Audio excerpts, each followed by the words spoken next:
안녕하십니까. 황태순 TV의 황태순입니다. 2025년 4월 21일 월요일입니다. 어제, 그제 양일에 걸쳐서 국민의힘 토론회가 끝났습니다. 이제 오늘 여론조사 돌리고 내일 4명으로 압축되게 됩니다.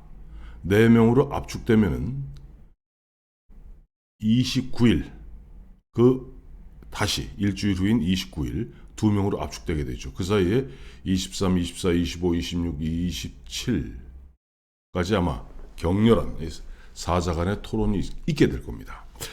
자, 지금 현재 각종 여론조사, 어제 오후에 나왔던 KSOI, 또 조금 전 발표된 에너지경제신문이 리얼미터에 의뢰해서 여론조사한 결과 보았을 때 이번 내일 4명으로 압축되는 것은 100% 여론조사로 결정합니다. 여론조사도 물론 이른바 역선택 방지 조항이 들어가 있죠. 그래서 국민의힘 지지층과 무당층만을 대상으로 그 결과를 도출해냅니다. 어제 KSOI도 마찬가지고 오늘 오전에 발표된 리얼미터도 마찬가지고 일단 3강은 결정이 됐습니다. 사실상 가나다 순으로 김문수, 한동훈, 홍준표 이 3명이 3강으로는 이제 거의 확정이 된 거고요. 나머지 4위 자리를 놓고 나경원과 안철수와 나경원이 치열한 접전을 벌이고 있습니다. 어제 KSOI 여론조사 결과 같으면 1.1%포인트 차이예요. 오늘 조금 전 발표된 리얼미터 여론조사 결과에 따르면 나경원이 10.2, 안철수가 7.7로 2.5%포인트 차이입니다. 다 오차 범위죠. 2.5%포인트. 그러니까 결국 내일 누가 4등 할지 사실 여론조사 결과만 갖고는 감히 예측할 수가 없습니다. 그렇다면 저의 궁금증은 이렇습니다. 지금 과연 나경원이 4강에 합류할 경우하고 안철수가 4강에 합류할 경우 판도는 어떻게 형성돼서 2강으로 압축될 때 어떤 작용을 하게 되는가? 저는 이번에 안철수, 나경원, 안철수 두 사람 중에 누가 올라가느냐에 따라서 2강으로 압축되는 결과가 전혀 판이하게 나올 수 있다고 예상해 보고 있습니다. 이른바 나경원, 안철수, 나경원이 일종의 캐스팅 보트를 주게 된 거죠. 나경원이 올라왔을 경우는 아무래도 한동훈 후보에게 유리합니다. 일단 현재 지금 5명, 그러니까 김문수, 한동훈, 홍준표 빼고 나경원, 안철수가 있는데요. 이 중에 이른바 탄핵에 찬성했던, 그래서 중도층의 마음을 좀 더 많이 사고 있는 사람은 한동훈, 안철수입니다. 이른바 지지층이 일부 겹칩니다. 반대로 나경원 같은 경우는 나경원, 김문수, 홍준표는 탄핵에 반대했던 사람들입니다. 그래서 만약에 나경원이 4등으로 올라왔을 경우는 3대1의 대결 구도가 되고 안철수가 그동안 어쨌든 품었던 KSOI 기준으로 따지면 6.1%, 리얼미터 기준으로 따지면 7.7%의 좀 중도 성향의 이 표들이 결국은 한동훈한테 쏠릴 수밖에 없습니다. 사실은 4강도 중요하지만 29일 누가 이른바 지금 3강 중에 누가 양강으로 압축되느냐, 즉 김문수 대 한동훈, 또 홍준표 대 한동훈으로 되느냐, 아니면은 김문수 대 홍준표로 되느냐, 여기 따라서 어떻게 보면은 국민의힘 대선 전략, 이른바 외연 확장성도 크게 달라질 수 있고, 또 보면은 이른바 흥미가 많이 떨어질 수도 있고 그렇죠. 그러니까 이것 어떻게 보면 우리 다 알고 있습니다. 지금 이번에 이제 4월 29일 양강으로 압축되고 그 양강이 또 보면은 치열한 토론을 벌인 끝에 5월 3일 한 명으로 압축됩니다. 즉 대선 후보가 되는 거죠.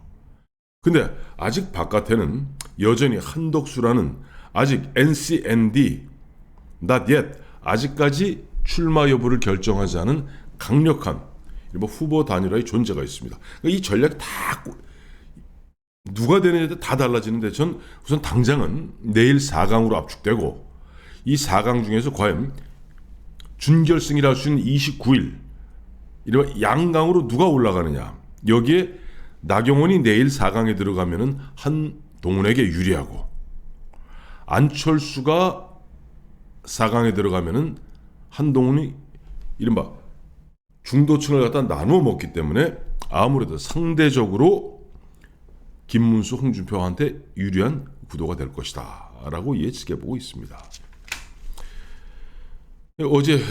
어제도 한 말씀드렸습니다만 다시 한번 말씀드리자면 어제 같은 경우 어제 이제 오후에 발표된 여론조사 결과는 한동훈이 21.1, 김문수가 21.0, 홍준표가 20.6으로 사실은 1등인 한동훈과 3등인 홍준표가 0.5%포인트 차이입니다. 사실은 이른바 깻잎 한 장 차이죠. 그 다음에 4등이 뚝 떨어져서 이제 나경원이 7.2, 그 다음에 안철수가 6.1입니다. 오늘 오전에 발표된 리얼미터도 마찬가지입니다. 전체 큰 샘플은 1500샘플입니다만 이 1500샘플 중 국민의힘 지지층과 무당층만을 갖다 대상으로 했을 경우 김문수가 이번에 또 1등입니다. 김문수가 27.8, 2등이 한동훈입니다. 19.8, 3등이 홍준표 17.9, 4등이 나경원 10.2, 5등이 안철수 7.7 이렇게 되어 있는데 과연 4강에 나경원이 올라왔을 경우 안철수의 7.7은 아무래도 한동훈 쪽으로 많이 쏠리겠죠. 그러면은 김문수, 한동훈으로 이른바 양강으로 압축될 가능성이 큽니다. 그런데 만약에 안철수가 올라오고 나경원이 탈락했고 하는 경우는 현재 지금 리얼미터만 갖고 따지는 겁니다. 나경원의 10.2가 결국은 나경원을 미는 10.2는 한동훈한테 올 가능성은 별로 없거든요. 그렇다면 나경원의 10.2가 김문수하고 홍준표한테 골고루 나뉘어 간다고 치면은 그런 가운데 중도표는 한동훈과 안철수가 나누어 갔습니다. 그러면 안철수가 지금 현재는 7.7입니다만 그럼 한동훈이 자칫 잘못하면 나경원이 탈락하고 안철수가 4강에 합류하는 경우는 이른바 준결승에 올라간 2명으로 압축되는 가운데 한동훈이 홍준표한테 밀릴 수가 있습니다. 왜? 나경원이 품고 있는 10.2 이거는 한동훈 표와는 절대적으로 어떻게 보면 물과 기름같이 섞일 수 없는 표이거든요. 그러면 나경원 표는 결국 김문수한테 절반 가고 홍준표한테 절반 간다고 보면은 홍준표가 2등으로 올라설 가능성이 제법 크죠. 그래서 사실은 내일 저녁 7시쯤 발표될 겁니다. 내일 저녁 7시에 발표될 이른바 준결승이죠. 4강에 김문수, 한동훈, 홍준표 외에 나경원이 올라가느냐 안철수가 올라가느냐 이것이 굉장히 초미의 관심입니다. 나경원이 올라가게 됐을 경우는 한동훈이 아무래도 준결승에 즉 양강으로 압축되는데 뭐 1등일지 2등일지 모르겠습니다만 너끈하게 양강으로 압축될 가능성이 크고요. 만약에 안철수가 준결승 4강전에 올라갔을 경우는 나경원 표, 즉 10.2, KSOI 기준으로는 7.2%의 그 표가 한동훈한테는 안 갑니다. 김문수한테 가고 홍준표한테 가겠죠. 물론 내일 준결승은 100% 여론조사입니다. 그리고 29일 준결승까지 뽑는 데는 여기는 당심 50에 여론조사 50입니다. 당심에서는 사실 크게 한동훈도 밀리지는 않아요. 왜냐니까 이번 한동훈 캠프에도 현역 의원 17명이 합류했죠.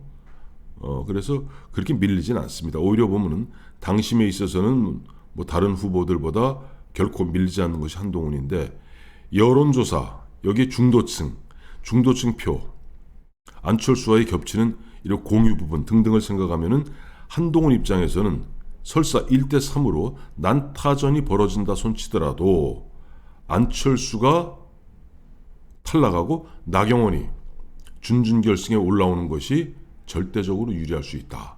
저는 그렇게 분석하고 있습니다. 자, 내일 저녁 7시까지 한번 기다려보죠. 뭐 어차피 민주당은 뭐 관심 바뀝니다. 어제도 뭐 90% 넘었더라고요, 영남권에서는. 고맙습니다.